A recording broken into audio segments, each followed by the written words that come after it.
কষ্টের ফল যে কতটা সুমধুর হয় সেটা জিরো পয়েন্টে না গেলে বুঝতে পারতাম না। জিরো পয়েন্ট যেতে যেতে দুই ধরনের অভিজ্ঞতার সম্মুখীন হয়েছিলাম। এক, পাহাড়ের এক বৈচিত্র্য ভরা সৌন্দর্য। দ্বিতীয়, ভয়ানক রাস্তার অভিজ্ঞতা। হাই ফ্রেন্ড, আসসালামু আলাইকুম।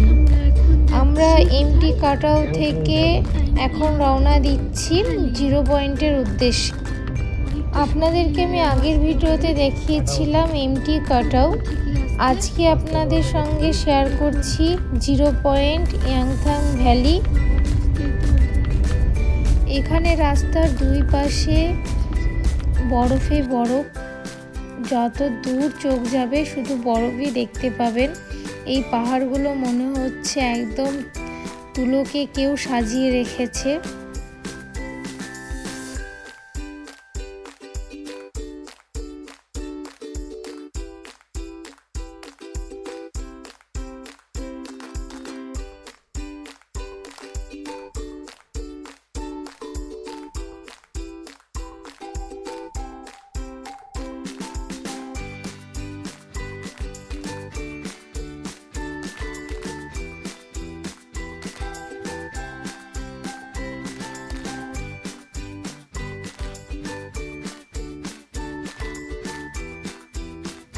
সত্যি বলতে এই যে বরফগুলো দেখছেন, এগুলো নিজের চোখে না দেখলে না মনেই হবে না যে এটা সত্যি বরফ না অন্য কিছু। আমাদের আসতে এখানে একটু দেরি হয়ে গেছে, তো একটু ভোর ভোর আসলে এই যে গাছগুলো দেখছেন এগুলো সব কিন্তু পুরো বরফে ভর্তি থাকে। আর আপনারা যখন আসবেন অবশ্যই একটু ভোর ভোর বেরোনোর চেষ্টা করবেন, তাহলে আরও সুন্দর প্রকৃতি দেখতে পাবেন।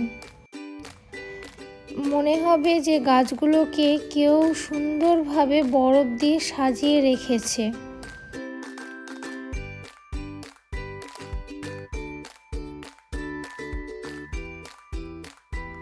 এই যে রাস্তায় যেগুলো দেখছেন এটা হচ্ছে পুরোটাই কিন্তু ব্ল্যাক আইস। জিরো পয়েন্টে যাওয়ার পথে চেকপোস্টে আমাদের কাছে 1 কপি পারমিট নিলেন এবং সঙ্গে আমাদের রাস্তার ব্যাপারে সতর্ক করলেন। বললেন যে আপনারা যেহেতু নিজেরা ড্রাইভ করে এসেছেন, রাস্তায় প্রচুর ব্ল্যাক আইস পাবেন, সেইগুলো দেখে সাবধানে গাড়ি চালাতে।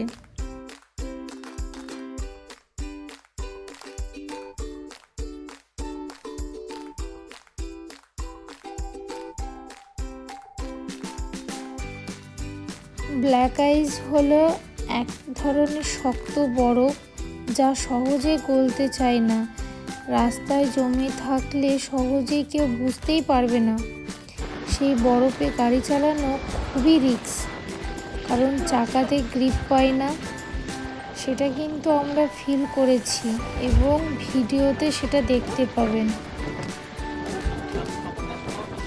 এই সেই জায়গা যে জায়গাতে আমরা অনেকক্ষণ ধরে জ্যামে আটকিয়েছিলাম, কোনোভাবেই গাড়িগুলো পাস করতে পারছিল না। সামনে থেকে যত গাড়ি আছে সব গাড়ি কিন্তু একটা চাকাতেও কেউ গ্রিপ পাচ্ছিল না।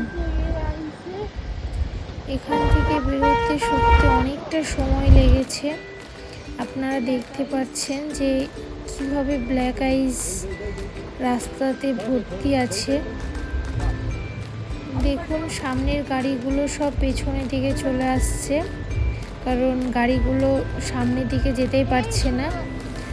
আর অনেকটা ডিস্ট্যান্স মেনটেন করতে হচ্ছিল এখানে।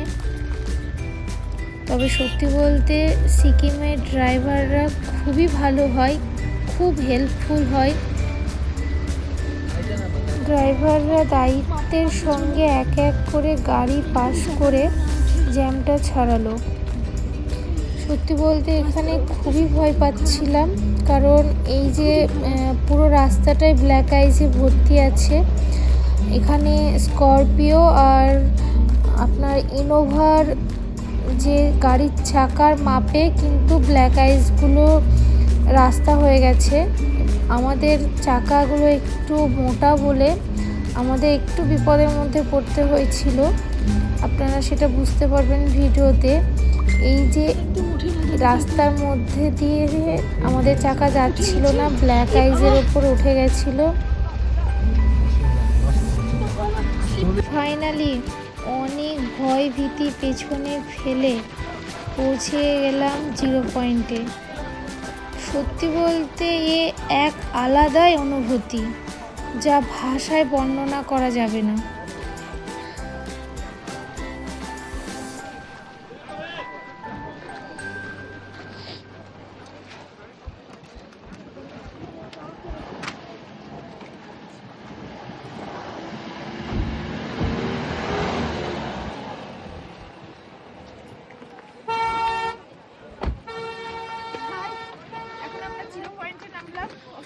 উইথ অক্সিজেন, হ্যাঁ উইথ অক্সিজেন।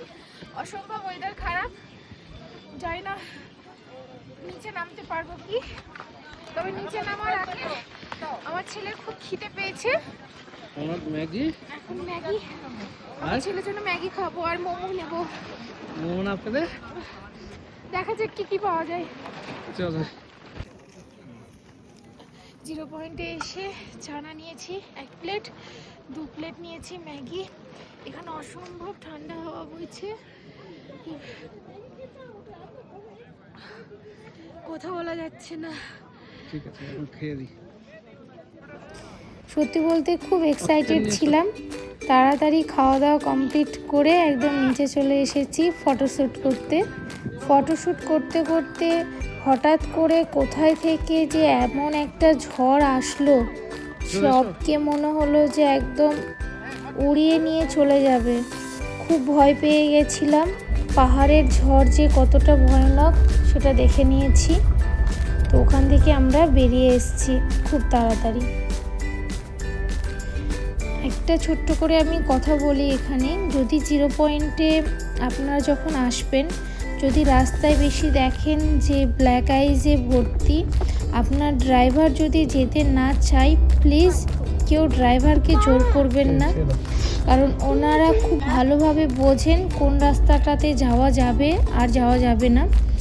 অনেকেই আছেন ড্রাইভারদেরকে খুব জোর জবরদস্তি করেন, কিন্তু এতে খুব খারাপ হয়। আমি নিজের চোখের সামনে একটা খুব বাজে একটা জিনিস দেখেছি, সেই জন্য এটা আপনাদেরকে আমি বললাম যে ব্ল্যাক আইস থাকলে আপনারা কোনো সময় যাওয়ার জন্য জেদ করবেন না। আমার সামনে বাইকার্সকে আমি পড়ে যেতে দেখেছি, 4 চাকা গ্রিপ পাচ্ছিল না বলে গাড়ি অনেক কিছু হয়ে যেত, কিন্তু কোনো রকমে বেঁচে গেছে। এখানে আপনাদেরকে একটা আমি ছোট্ট জিনিস দেখাই। আমার বর গাড়ি একটু চেক করার জন্য একটু নেমেছিল, তো নামার পরে দেখছে যে টায়ারের যে জলগুলো পড়ে যেখানে, সেগুলোতে পুরো আইস জমে গেছে। তো এই দেখে আপনারা বুঝতে পারছেন যে এখানে কতটা ঠান্ডা। ভিডিওটি কেমন লাগলো প্লিজ কমেন্ট করে জানাবেন, আর ভালো লাগলে অবশ্যই লাইক অ্যান্ড শেয়ার করবেন। Thank you.